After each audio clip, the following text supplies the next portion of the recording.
Hello everyone, আজ আমাদের স্টুডিওতে উপস্থিত হয়েছেন একজন বিশেষ অতিথি।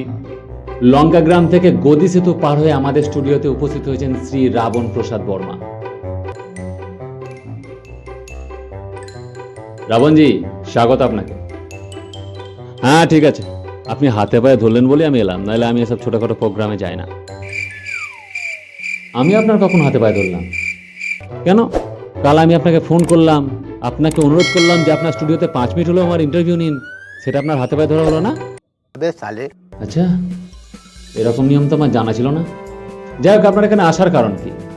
হ্যাঁ, এইটা ভালো কোশ্চেন করেছেন। এতক্ষণ একটা কাজের কথা বললেন। কি কাজ? আজ আমি শিক্ষা দিতে এসেছি। আচ্ছা, কাদের? দেশের মূর্খ জনগণদের, আর বিশেষ করে রাহুল গান্ধীর চামচাদের। কি রকম? মোদীজির রাজত্বের কিছুকাল পর থেকেই মূর্খ জনগণদের একটাই কথা, যে দেশের প্রতিটা জিনিসের দ্রব্যমূল্য বৃদ্ধি পেয়েছে। হ্যাঁ, সে তো ঠিকই বলেছে। রান্নার গ্যাস 400 থেকে 1000, পেট্রোল 55 থেকে 100, নিত্য প্রয়োজনীয় প্রতিটা জিনিসের দ্রব্যমূল্য বৃদ্ধি পেয়েছে। এতে ভুল কোথায়? ভুল, আলবাত ভুল। আরে कहना क्या चाहते हो? কিভাবে? আচ্ছা, আপনার হিসেবে বর্তমানে 1 টাকার কি মূল্য আছে? নাথিং, নাকে বরাবর। একটা লজেন্স ছাড়া হয়তো কিছুই হয় না।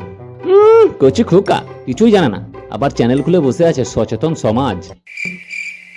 আপনি জানেন কেন্দ্রীয় সরকার পাওয়ার প্ল্যান্ট করার জন্য ফালানা গ্রুপকে 1 টাকার বিনিময়ে 1000 একর জমি লিজ দিয়েছেন? জানেন আপনি?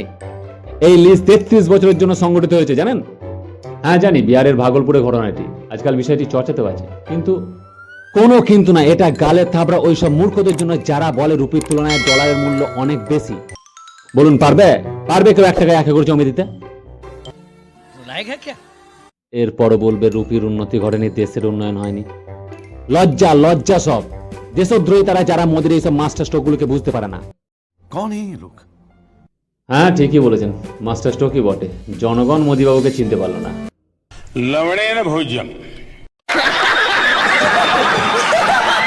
আর একটা কথা, মানে জানা গেছে যে ওই পাওয়ার প্ল্যান্ট করতে নাকি 10 লাখ গাছ কাটা হবে। এতে কি গ্লোবাল ওয়ার্মিং এফেক্ট পড়বে না? সেই চিন্তিছি সোচ। পিঁপড়ের ডিমের মতো চিন্তাধারা আপনাদের। আরে গাছ কাটবে তবেই তো কাঠ বাড়াবে, আর কাঠ না বাড়ালে পুষ্পারাজ ধান্দা করবে কিভাবে? আপনি কি চান আপনার এই ফালতু গ্লোবাল ওয়ার্মিং এর জন্য পুষ্পারাজ তার ধান্দা বন্ধ করে দিন? আর ধান্দা বন্ধ হলে পুষ্পা 3 বা দেখবেন কিভাবে? তাছাড়া পাওয়ার প্ল্যান্ট হওয়ার পর সেখান থেকে যে বিদ্যুৎ তৈরি হবে, সেই বিদ্যুতে আপনি এসি, ফ্রিজ, কুলার সমস্ত কিছু চালাতে পারবেন। তাহলে গ্লোবাল ওয়ার্মিংটা হবে কিভাবে?